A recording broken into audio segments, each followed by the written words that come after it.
This is the Barry Richards Show.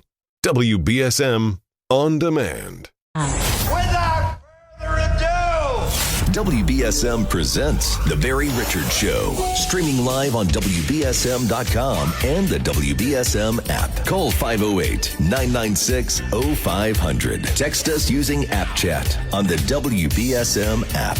Now, The Barry Richards Show.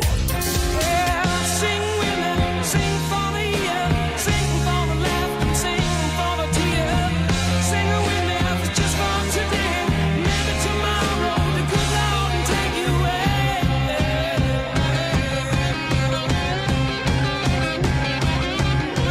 Dream on, dream on, dream on, dream yourself and dream come true.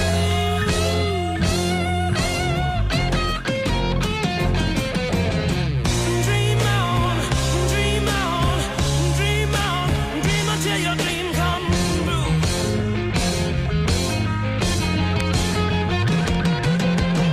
Dream on, dream on, dream on, dream on, dream on, dream on. All right, 108 on a Friday afternoon, 508-996-0500. Yeah, dream on. The weekend is here, and hopefully you'll have plenty of fun things to do this weekend. One of those things I hope is to get up tomorrow morning and listen to Brian's Beat right here on WBSM. Start your weekend off with a little bit of entertainment and knowledge, and probably some TV theme songs as well. From 7 to 9 o'clock right here every Saturday morning, it's Brian's Beat with my good pal, Brian Thomas. How are you, Brian? I don't know, Barry. I'm very disheartened. You're really Very. disheartened. That's not good to hear. What's making you really disheartened today? Just what is certainly borderline police brutality going on across the country, tackling people that haven't done anything, haven't really. They get charged with disorderly conduct, but they haven't been disorderly. They're not even violent. It's just out of hand.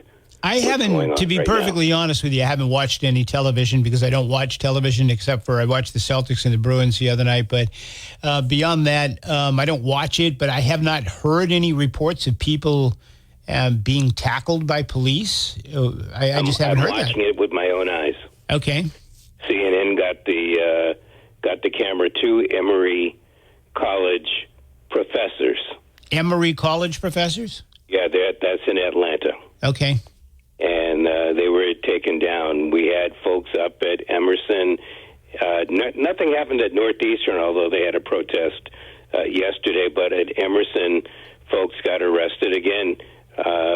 They were doing an encampment, and that encampment was certainly a trespassing or keeping from people being able to safely pass type of thing. But that's a citation. That's not, and let's arrest you and take you into custody. Well, type it thing. is in this sense, Brian. Look, none of these kids are going to have a criminal record. All of these kids that were arrested this week at Columbia, all of the charges have been dismissed already, and I suspect that they will. I wonder why. Well, hold on. I suspect they will be all over the place. But a school is a business, and you cannot surrender the business. I mean, there are rules. So if the president of the school says, okay, you made your point. Now get off. You can't occupy this premises. You cannot, because Here we business. go again. Well, there's business that needs to go on, and there are students who are paying for their education. They're facing finals right now and everything, and they want to go about their business. Then, so if you tell these people to get out and they refuse to get out, what other option do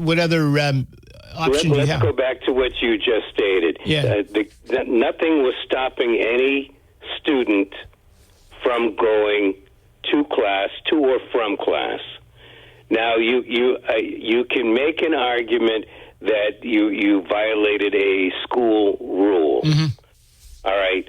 But then to be out and arresting and then taking them in and then having to change charges, because some of these people were charged with assault until they got down to the police station, and there's video footage showing that there's no assault, and so all of a sudden the charges change. These are the kind of things that are going on. But the charges are ultimately This is dismissed. reminiscent of what Well, look, happened yeah, but the bottom of the line, you're 60s and early skipping. 70s. You're skipping right through the whole process, Brian. The problem here is that people are occupying or taking over property that they don't own. And the people in charge of that property are telling them, you cannot do this. You must remove your tents and you must leave. They are refusing to do so. They are threatening. Hold on, Brian, I just had to listen to you. Listen to me for a second. Now, we saw at Columbia University this week people throwing bottles at police officers, okay? These are not just innocent kids just sitting there. As a matter of fact, I've got in front of me a list of about 9 different groups that are funding, and some of these people are getting paid very good money. This is an organized event where people are antagonizing and they're creating anarchy. I think there is some of that going on. Sure. I don't think that is the protesters who are out there as part of the students and faculty that are out there protesting. I think that there's some other groups out there taking advantage of the situation. We see that all the time. Oh, absolutely we do, yes. Be a separation of the two. You do it to the people that are committing the crimes. You don't do it to the folks that aren't. No, you get on you get on whatever the mass communication system is that you're using, and you're saying, look, you folks, whether you're very good people on both sides, and you go out there and you say, look, you cannot occupy this campus. We have to run a business here. There are students who paid a lot of money who don't give a damn about your protest, that need to get back and forth from their classrooms, teachers, vendors, all kinds of people. You're disrupting their business, and you must leave. If you refuse to leave, we're going to open the door and ask the police to come in and remove you. And the campus has every right to do that.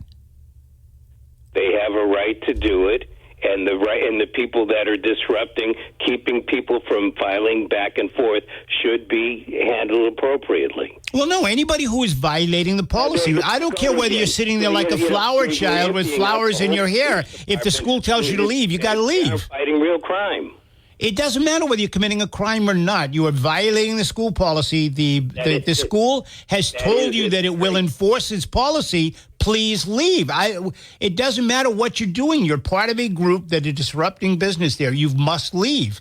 If you refuse to leave, you are no longer in a little innocent Jane anymore. This is what we saw in the 60s, and, these students are making a valid point. And I would say some of the faculty, and even some of those that are coming in to join the protest, they want the school to divest from the businesses that are financing this. I'm not going to call it a genocide, but the term is genocide going on in Gaza. Right, and they have every right to believe that. What's going to turn around is eventually it's going to come back to slap them like it did Columbia in 1968. Right. So they have every right to believe that. That is their God-given constitutional right to believe that the university ought to divest. But when you occupy a university campus and the university says this is private property, you are trespassing, we're going to give you until 6 o'clock tonight to get your belongings and get out of here, or we're going to have you removed. The university has every right to do that as well. And if you choose not to comply with the order, then you are now just as bad as anybody else on that campus. You are in violation of the law. Yeah, I don't know. Just about nobody else on the campus is bad. So that doesn't make much sense. Well, they're violating the order. I guess the school can just come up with an order at any particular time. Pretty much. It's their business. Yeah, they have a right to say, this is in violation. Here it is right here. Code ABC. You cannot occupy the campus. Now, we've gone along with this all day, gone along with this for 2 days. Time for you to leave so that we can go about the business of allowing these other kids to go to class. I think, obviously, that's the way it's panning out right now. And then the school has to cancel classes, or at least not cancel, but go to remote learning for a day or 2 or 3. They've disrupted their own campus. Well, they disrupted the campus because, there were people yelling death to Jews and burning them. I mean, I've got videos here of people grabbing, where was it, at... was it USC or was it Northwestern? I mean, I've got story after story after story here of people grabbing American flags, anti-Israeli protesters, students for justice in Palestine. I'm trying to find the exact story. I want to make sure I don't want. But you know what? There is misbehavior going on in these campuses, but that's not the point. The point is the rules are the rules. The school says you are not allowed to occupy this campus. We put up with it for a couple of days, time to leave. And you've got a certain amount of time to leave, regardless of what your gripe is. If you got a gripe, write some letters, have a picket, outside the school property, do whatever you want to do. But the rules are the campus is not to be occupied, and we need you to clear out now. And if you don't, we're going to invite the police in, and they're going to remove you. And that you can't have a breakdown of order. If you do, you have chaos. I think you already have it. Well, we do have it, and the reason for that partly is because the president over at Columbia waited too long to react to this. I mean, it should have been immediate. You don't have a right to occupy the campus. It's just you don't have a right to do that. You can go and protest, find a place to protest, get a permit, go out and protest, do what you want to do, have a parade down Main Street, get a permit and do it. But when you go outside of the rules and you violate our rules, you got to face what the consequences are. Oh, I think Columbia is going to face the consequences, all right. I think a lot of Ivy like League they schools are did going to back face in the the consequences. 60s. Yeah. Yeah, look, because of the way they treated the students back in the 60s during the Vietnam conflict, it took them a long time to recoup and get back to the Sure. status. But you know what? The Ivy League universities, and a lot of these schools, they need this anyway. They need a good flushing. They need to. Academia is in serious trouble in this country, and it needs it. So I'm not adverse to that. I'm not all that concerned about that. If it takes a long time for the schools to rebuild their reputations and to build back, then that's fine. That's part of the process. But they have to establish an order on the campus. Otherwise, you lose control. When you lose control, you have chaos. And you can't have chaos. Keep in mind, there are people who do want to work there. There are people who are paying a lot of money that do want to get their finals, and they can't get their studying done if people are chanting and occupying the campus. It's not fair to them. That's not what they paid big money for.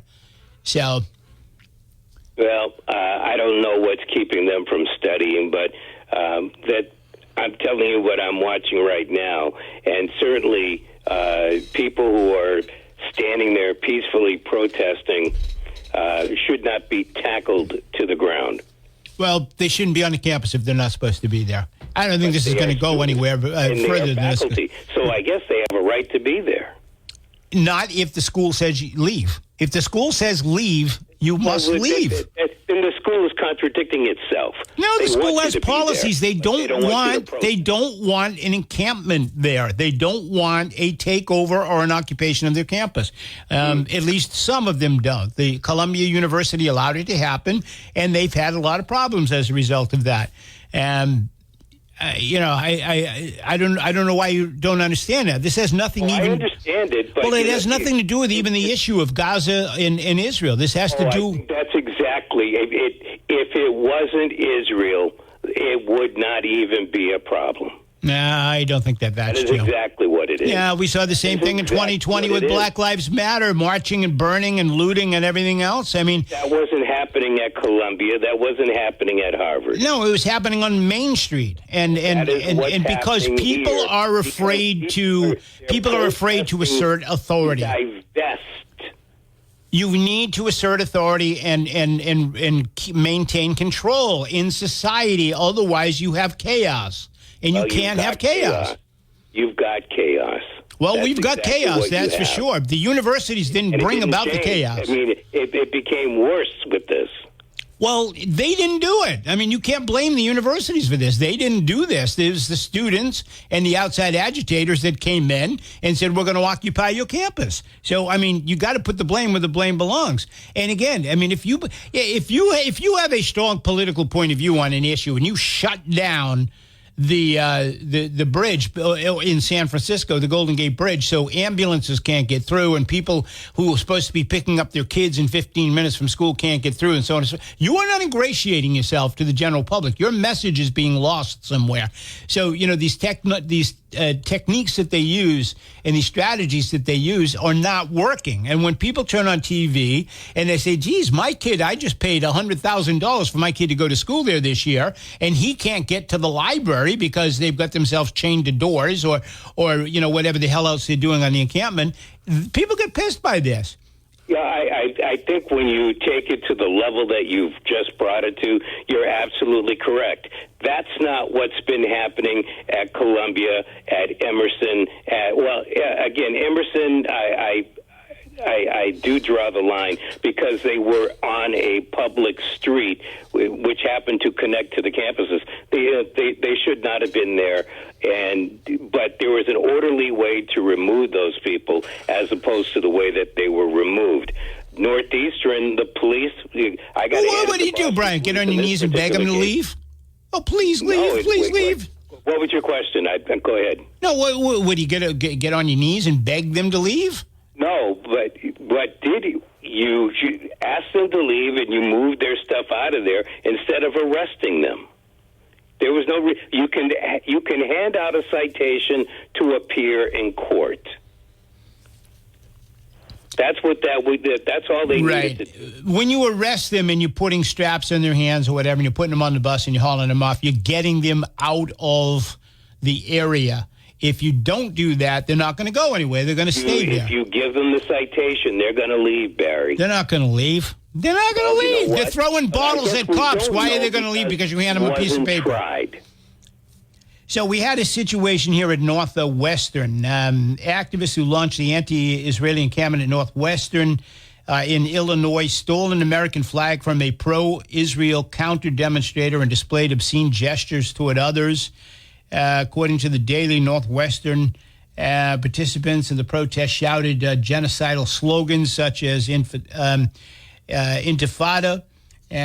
also from the river to the sea, Palestine will be free, and various other things. We've seen bottles thrown at police officers. We've seen people assaulted. One woman at Yale was hit in the face with a flagpole.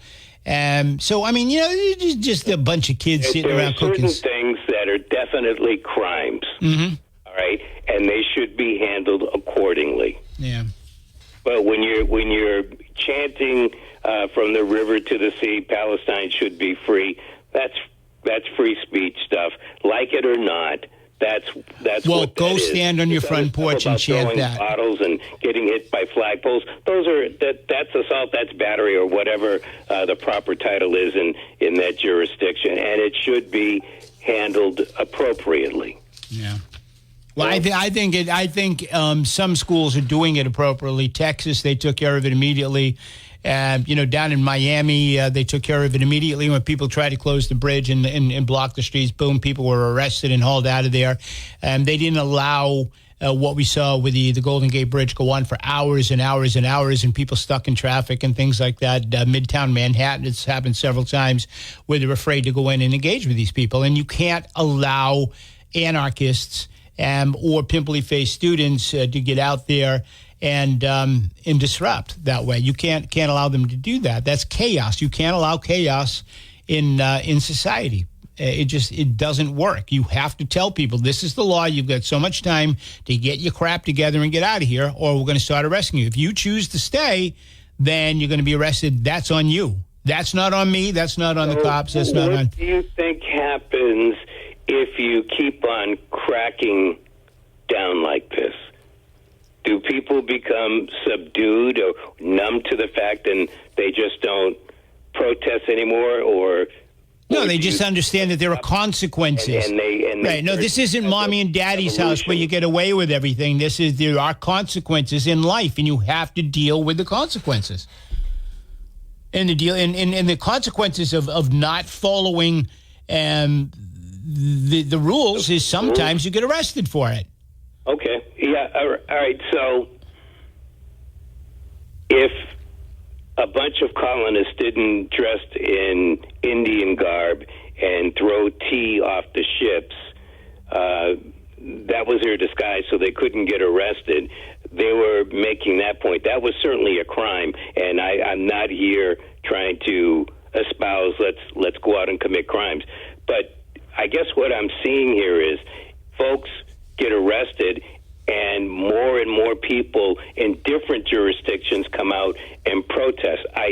I just see this escalating even more, maybe to the point that if they had just let the encampment go for a day or two, maybe people just subside and go away. We've seen that happen before. Yeah. Well, it didn't happen because it spread. Well, it wasn't allowed to. It's going to continue to spread. Well, it wasn't allowed to in some jurisdictions. In Texas, it wasn't allowed. In Florida, it wasn't allowed. It's funny, New York, it was allowed, and NYU had problems. Boston's had problems. California's had problems. Texas, Florida, they didn't have problems because they enforced the law immediately. And they told people, you don't ever. You're right. You know what? It's like apples and oranges. But the Boston Tea Party was a crime, but the people who did it took responsibility and said, yeah, we know we're doing a crime, and so we get caught, we hang from a far off British hill somewhere. But they were gutsy enough to defy the law and be willing to pay the consequences. You can't go and occupy a college campus and in violation of their rules and in violation of the law, and then when you get arrested, cry I'm being treated unfairly. You can't do that. I mean, you got to be ready to die for your cause. Let me be clear. I'm the one saying that they're being treated unfairly. They didn't say that, and they did. Well, I just saw some tape this morning with Representative. They took the medicine and they got arrested. Right. I just saw some tape with Ileana Omar from the squad. She was in New York today. Her daughter was kicked out of or suspended from Columbia for her part in all of this earlier this week. And she and her daughter on videotape today, you can find it online, talking about how unfair this is to the students and those who support the folks in Gaza, in Palestine, or the Palestinian people, and how unfair it is that they're being driven out the campuses. So, I mean, yeah, there are people out there yelling that we're being treated unfairly because they don't want to. I mean, look, Representative Omar put her hand on a Bible and swore to uphold the Constitution, which means you've got to support the laws of this country. And now she's making excuses for her kid and for the others at Columbia and saying that they're being heavy-handed over there. So, yeah, there are people whining about the consequences. Well, but it didn't. I guess what I'm getting at is they did take the medicine and get arrested. All right, well, wear it proudly. You know what? If I went out there and I defied the law for whatever cause I believed in and it resulted in my being arrested, I would wear that proudly. That'd be a badge. Here's what I did for my cause and whatever. So, it shouldn't be anybody whining about it. And nobody whining for them. They made a decision to go out there and defy the law and defy the rules to make their political point. That's part of the game. I guess where we can differ here is that one is defying the rules as opposed to defying the law. It's like the United States, the rule of their rules as opposed to the rule of laws. Well, no, because here's what happens now, and the president of Columbia has made this the police chief in New York has made this very clear that this is a private institution. We cannot go on to Columbia unless we are invited on to the property by the president. So if the president says to us, we would like you to come in because we have a problem here. We have people who are trespassing and we want them removed. At that point, we go from a school rule to violations of the law. And that's when the police get involved. And that's exactly what happened in Columbia. Yeah. And that's exactly what did happen. But I can hardly wait to see what happens when these kids go to court for trespassing. And they say, well, wait a minute. They'll never even go to court. Here. Dave, at least 147 of those who were arrested in New York have already had the charges dropped, so they never will. They will never go to court on this. Just like most of the Black Lives Matter protesters in 2020 that burned and looted and smashed and grabbed. You know what? Let's not compare that. Burning and looting is absolutely different than what was going on. Throwing bottles at cops? In Columbia or at Emerson. But I want to... Before we get off of this, I just want to get back to Northeastern because I think Boston police there handled the situation perfectly. They came out, there was a show of force. They looked at everything that was going on around the campus, and there was nothing ill-spoken or and they walked away. Well, I mean, it all depends. If the I don't know the situation in Northeastern. If the college president invited them in and asked that the campus be cleared, is Northeastern a private school or is it a state school? It is a private school. Yeah, so if the president of the school said, we'd like these people are trespassing, we'd like them removed, then the police would have done so. So apparently they weren't. Well, I think that they had to be invited onto that part of the campus. Right. And they were there. And, you can see, there's a video of it. It was on the news, in fact. Yeah. And you can see what's going on. And they looked around, and when they left, all of the students, it wasn't a mock cheer. They applauded the police for acting appropriately. It almost brought a tear to my eye. Well, again, it all depends on what the wishes of the president were. Maybe the president didn't want the students removed. Maybe they just wanted the police to go in and talk to the students, and that's what happened, and therefore both sides. But in the case of Columbia, the president asked the police to remove them, and the police have to do that at that point. Brian, I'm way over time here. I got to hold you. What's up tomorrow on Brian's Beat on WBSM? Yeah, I think we'll probably talk a little bit about this. Did you happen to catch the Finance Committee meeting Wednesday night of New Bedford City Council? Yeah, that was crazy, huh? How does something like that go on for 3 hours? Well, I don't know. How does everything that goes on at that city hall go on for any length of time? It's amazing. You know what? I'm going to have to bring this up, but I'm going to feel if I'm disheartened about what was going on with these protests, after watching that meeting, I can see how people don't show up. Oh, man, you're going to be all worked up tomorrow morning. Yeah. Oh, man. Brian Thomas, Brian's Beat, Saturdays from 7 to 9 a.m. Thank you, my buddy, and we'll talk to you next week. Have a great one. All right, thank you, sir. 508-996-0500. Brian and I obviously with differing points of view, which is not all that uncommon on a hot button subject. Let's get your take on this. We're coming right back after the quick break on WBSM. Soldiers and Nixon coming. We're finally on our own. This summer I hear the drumming. For dead in old 1:38 on a Friday afternoon, 508-996-0500. Let's get to your calls. Appreciate you hanging on. You are first this hour in WBSM. Hey, Barry, how you doing? Good. How are you? Well, I attended Emory in 95 for a continuing education class. I was 3 miles west of that university, normally called the Harvard of the South. Okay. You have to consider this, though. 3 miles south of the university is where the anarchists reside. It's called Little Five Points. These are the same people that invaded the police department training center, if you recall. They're throwing bricks over the wall. Police officers got injured. And when they arrested people, some of them were armed.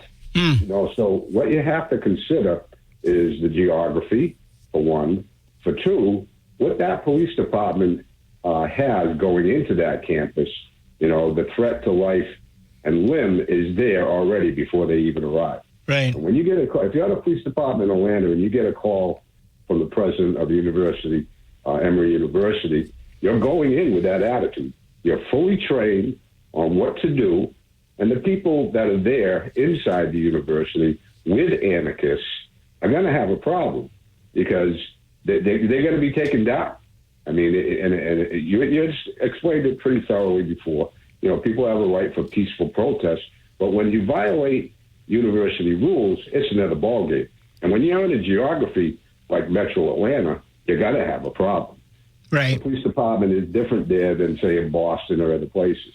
And by right, they're different from what has transpired in the last couple of years in the city of Atlanta. So, I'm with you on that aspect of it. No, I agree with you 100%. And we can't have a police department that is assuming that everybody that's on that campus occupying it has peaceful intents. They have to assume that at least some of the folks in there may pose them a physical threat or a physical threat to the building or other people on that property. So they have to go in there with that attitude. And if they're asked by the university to go in and clear the campus, they have to go in and clear that campus. They have to do it. Right. That's right. And it isn't like other places. And maybe some of those anarchists from the police department training ground were able to identify some of the anarchists. And that would just make your blood boil, But Absolutely. anyway, I just wanted to put that little piece of geography in there. They're probably protesting the investment piece, which if you lived on campus at Emory, you wouldn't think nothing of the police department in Atlanta. You probably had no experience with the police department in Atlanta, but guess what? You found out. That's what I said. Yeah. Excellent step. Appreciate it. Thanks for the contribution. 508-996-0500 is the number. You're next at WBSM. Thanks for waiting. Good afternoon, Barry. Hey. Hey. So I did a little bit of picking around on the computer yesterday. I found out what you were talking about, the source of the information that you had as to where the wherewithal was coming from to support these protesters and stuff. Apparently, it's something called dark money. Yep. So dark money is, for the edification of the audience, dark money is where prominent Democrat donors can donate into a pool of money, and then from there, whoever has control of it puts wherever they want it to go. They're donating into that pool knowing that this is going to happen. So they're facilitating it. So why they're facilitating all this stuff going on, I don't know. Maybe they want to create a situation where Biden can go and declare martial law and shut down the election for now. But what I'm thinking about, though, is I see parallels between what's going on here with the student protests, with the protests at the universities. They're trespassing. They're breaking the law. Yeah. And when the people on January 6th went into the Capitol building, they were trespassing. They were breaking the law. They were actually more or less invited into the White House. So I think their infractions were somewhat less than what's been going on here at the universities. But yet they were put in jail, kept in jail. They're still in jail. Yeah, 4 years. 4 years later. Yeah, absolutely. And these guys are not even being charged. So it seems a little bit inequitable. Let me just for the audience listening, we're talking about the funding of these groups that are going. I have in front of me two great articles because I did my research overnight too. One from News Nation. It's called "A Look at Who's Organizing Pro-Palestinian Protests in the U.S." And the other is the New York Post. George Soros is paying student radicals who are fueling a nationwide explosion of Israeli-hating protests. And there's a lot of money changing hands, and a lot of these people are being paid thousands of dollars to get on campus and organize. There's one particular group, Students for Justice in Palestine, SJP. And according to New York Post, George Soros is paying agitators who are fueling the explosion of radical anti-Israeli protests at colleges across the country. The SJP parent organization has been funded by a network of nonprofits, ultimately funded by, among others, Soros, the billionaire left-wing investor. And, I mean, this goes on for pages and pages. There are a handful of key groups that are funneling the money into this. And some of these groups have been around for a long time, and some of them have international ties as well, connections to Iran that have been looking to fuel this kind of activity in the United States. So this is a very complicated situation. It's not just a bunch of pimply-faced kids that don't want to go to math class, that would rather sit outside the sunshine. This is something that's very organized and very well funded. It's a little bit insidious. Yeah, absolutely. Thank you, my friend. I'm going to hold you right there. 508-996-0500 is the number. You are next in WBSM. Thanks for hanging on. Hi, Derry. How are you? Good. How are you? Good. I was listening to the show. The last segment, you had that guy, Paul, and he said that the illegals that are coming here were encouraged to have children, reproduce. And with that, now I'll say this. I read the article at WBSM put up about big, long list of all the jobs that will be extinct because of the robotics, which are already in place. So when those reproduced children grow up, along with the American children, where are there going to be jobs? Well, the thing about the jobs market, I mean, this has been a red herring for years because people used to say stuff, think about this. So you get rid of one kind of technology and replace it with another. So say the computer age, right? When the computer age came along, everybody was going to be out of work. Nobody would have jobs anymore. Well, all it did was create different jobs. You had to have people who built, people who had to build the computers, people who had to program the computers, people who had to operate the computers, and people who had to repair the computers. So it doesn't eliminate jobs so much as it just transfers. Takes time to learn, though, so they had better. Well, of course it takes time to learn. I'll be listening. Yeah. Thank you. I'll be listening. But people learn over a period of time now. It's not like you're expected to learn that overnight. But yeah, that's an argument that is often made when people talk about, new technology. Well, new technology simply replaces old technology. And maybe some old jobs are eliminated because of the new technology, but you need people to operate the new technology as well. 508-996-0500 is the number. Thank you for hanging on. You're up next to WBSM. Hey, Barry, Don and Stone. Boy, I don't know where to start off where Brian was, but Barry, what would happen if you invited in the Palestinian, whatever they are, into the offices of WBSM and a fight broke out and people got injured inside that building? Who would be liable? The owners of this company. Ding, ding, ding, ding, ding. Yeah. As would be the case on a campus. If you knowingly invite in people and they cause problems and people are injured, whatever, you're liable. There's a liability there, absolutely. Damage to the property. I don't know what Brian is thinking of, but you cannot allow that to happen. Well, Brian, I love Brian to pieces. He's a really, really great guy. But Brian's got the flower child thing going here, and kumbaya, we all have a right to protest. And absolutely, you do. And I'm not even going to get involved in the discussion about Hamas versus Israel or whatever. I mean, that's for a different day. The bottom line here is, yes, you do have a right to protest. That is the wonderful thing about the Constitution. If you protest, you have to do it within the confines of the law, or there are consequences. You have to do it constitutionally. You cannot violate the rights of another person. Exactly. And if you do, you have to do so with the knowledge that there may be consequences for that. And those consequences could also include the loss of your life. No, exactly. It's like when the president acts, if they act constitutionally, they have absolute immunity.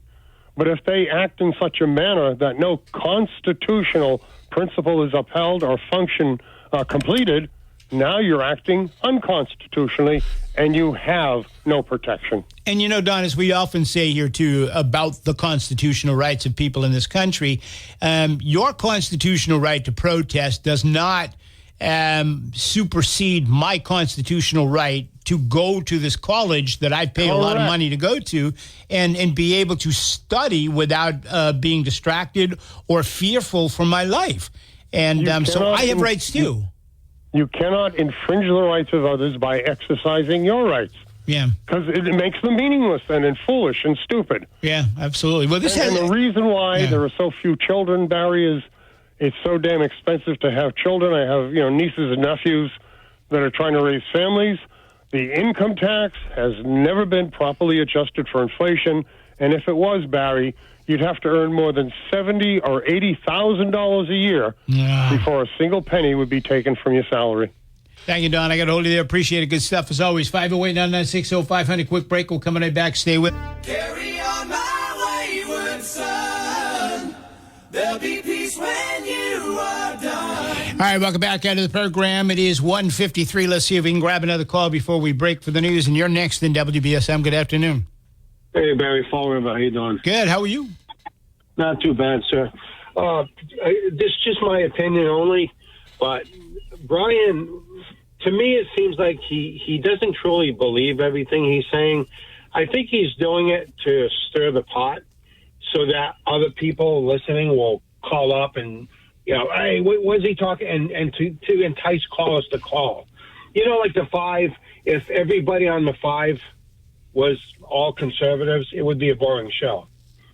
Well, Brian is actually a libertarian, so he's not a liberal and he's not a conservative. He's a libertarian, and he believes in really less government and more self-control, more control over your own actions. So no, I believe Brian. We've had similar discussions in the past. I think he's being sincere, but really? I think he looks like he should be on the college campus alongside all the protesters. That's what it sounds like. Like he doesn't. I don't know. He always seems to take the other side. It seems like it's on purpose so that people get riled up listening and want to call into the show to get the better ratings. Well, That's look, I think your assessment is certainly a legitimate one. I don't agree with it, but I think it's legitimate, and I think you ought to give him a call tomorrow morning and ask him about that. Right. No, I mean, I'm 100% serious. I think you ought to ask him about that straight on. I think that's fair. I respect him, and I understand if he does that. It's great that he does that because it makes people want to call, and people that disagree with him, it will make them entice them to want to call. And again, I respect his decision. Like you, I disagree with what he says, but I don't know. I just feel like maybe he's doing that. You think he's being an antagonist on his own? I got to hold you, Fall River. I appreciate it. Call him tomorrow. He's on from 7 to 9. I think that's a fair criticism, and I think it's. I think you should put it right to him and see what he says. Quick break. We're coming back after this. See you. Daddy, please don't. It wasn't his fault. He means so much to me. All right, welcome back into the program, 158, and let's grab another call before we head to the news. You're next at WBSM. Thanks for hanging. Hi, Brian. Hi. I'm sorry, Barry. I'm sorry. You said something in the beginning of these protests that my mother had said forever. She put 2 kids through Worcester Polytech that came out chemical engineers and made bucket loads of money since then. And she said, if I ever find out my kids are in a sit-in or a protest or a riot, they will lose their tuition and they will work at McDonald's and see how much time they have for that. Just let you know, she was right there with you. Have a good day. Thank you, my friend. I appreciate it. And no, I believe that. I said that the other day. We were talking about these these rallies at Columbia University, where I don't even know how much it costs. That's a private Ivy League school. That costs a hell of a lot of money to go there. Now, if I'm paying for that kind of tuition for little Johnny and little Janie to go to Columbia, and 3 weeks before final exams, they're out hey, ho, ho, and all over the campus instead of studying for final exams. Their little butts would be out of there, and they'd be cut off. That'd be the end of it, and they'd go to work. I said the fish house, as she said McDonald's, but you get the drift, right? And you'd be on your own after that. Sorry, ain't happening. But the problem is, you got folks that want to coddle these kids. Oh, poor kids, they're misunderstood. They have a right to protest. This is America. Whatever. Yeah, you want to protest? Protest. Do it within the law and do it on your own time and your own dime. Not mine. That's not why I'm spending $100,000 a year to send you to college. 508-996-0500 is the number. We're going to take